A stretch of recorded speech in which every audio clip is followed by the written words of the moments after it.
Today we will be talking about deriving the RLGC equivalent circuit of certain structures inside our PCB. Now, if you already have a PI solution, an SYZ solution with two ports, you can click here, go and select Compute Subcircuit, RLGC subcircuit, and you can do auto-assign source sink terminals, sink and source, because you have to convert them from ports into sink and source.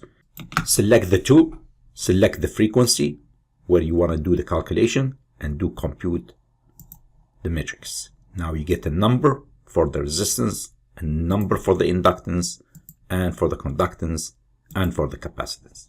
So these values are for the power plane plus the ground. So summation of the two. Sometimes you want to calculate only the inductance of the power plane without including the ground in it.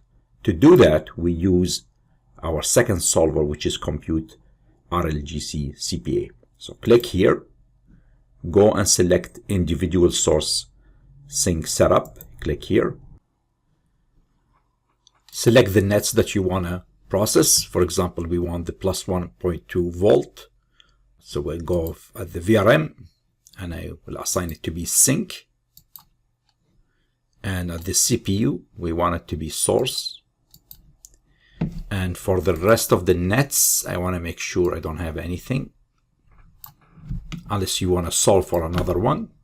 Float, apply.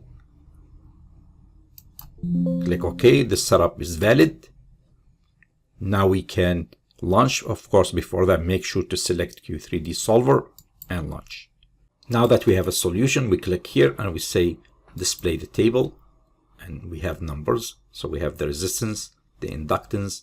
You click here and you have the capacitance. Thank you for listening.